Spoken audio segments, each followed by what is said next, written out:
Easing the restrictions on the crypto industry, would you acknowledge that your family has benefited from those changes?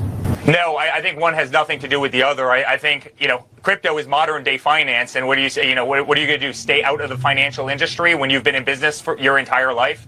But nothing I do has anything to do with the White House. Nothing I do has anything to do with Washington, D.C. I try and stay as far away from that place as humanly possible.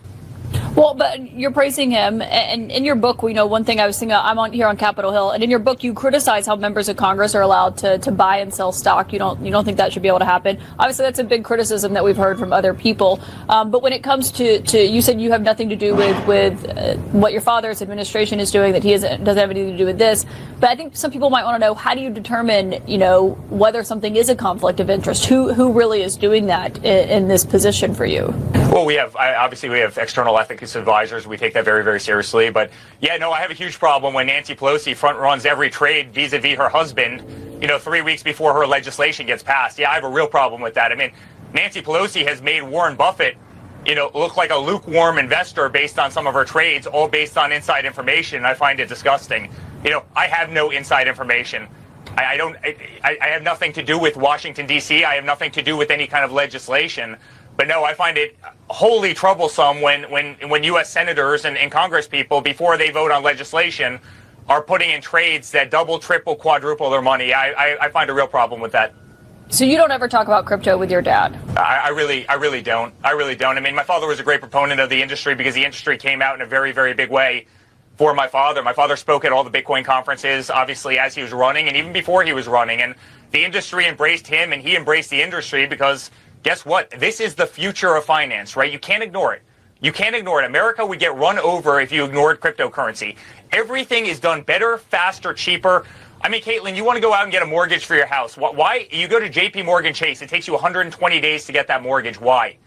Why? I mean, if you have the assets in the bank, why can't you get the money instantaneously? Why can you not send a wire transfer at 5 o'clock in the afternoon on a Friday? It won't get there until Monday. Why is traditional finance so slow? Why is it so antiquated? Why is it so expensive? There's nothing that can't be done better, cheaper, faster on the blockchain, and that's a beautiful thing for the United States. I see your point that you're arguing that you think it's better. Obviously, your dad does have a big stake in the business, but I want you to hear something that Marjorie Taylor Greene had to say about this. She's a really big supporter of your father's, as you know. This is something that she said just recently. Have regular people's bank accounts been affected? Has the stress come off? No, that has not happened yet, and that needs to be the major focus. It shouldn't be about helping your crypto donors or your AI donors or welcoming in these people that hated you and spent money to try to beat you, but all of a sudden are excited to come out to the new Rose Garden patio. What's your reaction to that?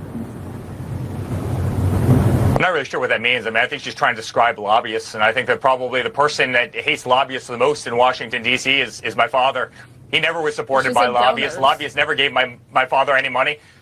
I mean, listen, Kaitlan, in all fairness, you were there with us through it. My father, he self-funded his entire first campaign minus a little bit of money. If there's one person who wasn't taking money from lobbyists, it was Donald Trump. It seems like everybody else in Washington, D.C. does.